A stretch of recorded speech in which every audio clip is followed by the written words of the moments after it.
నక్క మీద తాటిపండు పడ్డం అంటే ఇదేనేమో.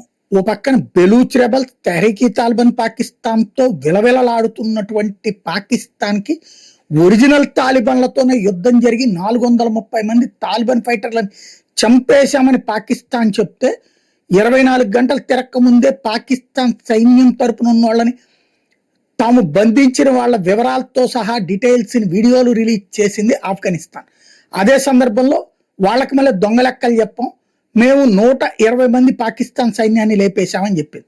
అది ఒక ఎత్తు అయితే, నూర్ అహ్మద్ ఖాన్ ఎయిర్ బేస్ ఏదైతే పాకిస్తాన్ అణుస్థావరం పక్కన ఉన్నది, ఖైరానా హిల్స్ పక్కన ఉన్నది, మొన్న ఆపరేషన్ సింధూర్ సందర్భంలో మనం కొట్టింది దాన్నే. ఆ ఖైరానా హిల్స్కి 30 కిలోమీటర్ల దూరం ఉంటుంది.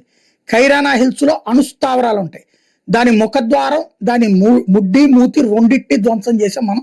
దాంతో పక్కన తిప్పలబడుతోంది పాకిస్తాన్.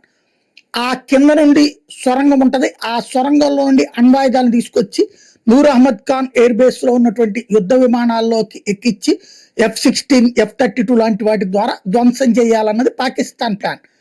అందుకని నా నూర్ అహ్మద్ ఖాన్ ఎయిర్ బేస్ ను కూడా ధ్వంసం చేశాం. అక్కడే F-16 కావచ్చు, F-18 F-32 కావచ్చు, ఇట్లాంటి 8 యుద్ధ విమానాలు దెబ్బతిన్నాయి. పదే ట్రంప్ చెప్పుకొచ్చింది వాళ్ళ యుద్ధ విమానాల గురించి. అలాంటి నూర్ అహ్మద్ ఖాన్ ఎయిర్ బేస్ మీద కొద్దిసేపటి క్రితం ఆఫ్ఘనిస్తాన్ సంబంధించినటువంటి తాలిబాన్ల దళం దాడులకు పాల్పడింది. పెద్ద ఎత్తున డ్రోన్స్ తో విరుచుకుపడింది. మొన్న మధ్యన మనం కొట్టిన దెబ్బతో డ్యామేజ్ అయినటువంటి ఆ రన్వేని ఇప్పుడిప్పుడే రిపేర్లు చేస్తుంటే అవి మళ్ళీ రిపేరుకి కూడా నోచుకోని విధంగా విధ్వంసం సృష్టించింది ఆఫ్ఘనిస్తాన్. ఆఫ్ఘనిస్తాన్ యుద్ధం ఆగిపోయింది, తగ్గిపోయింది, వెనక్కిపోతున్నది అన్నటువంటి మాట వృధా. మరింత ముదురుతోందన్నది నిజం.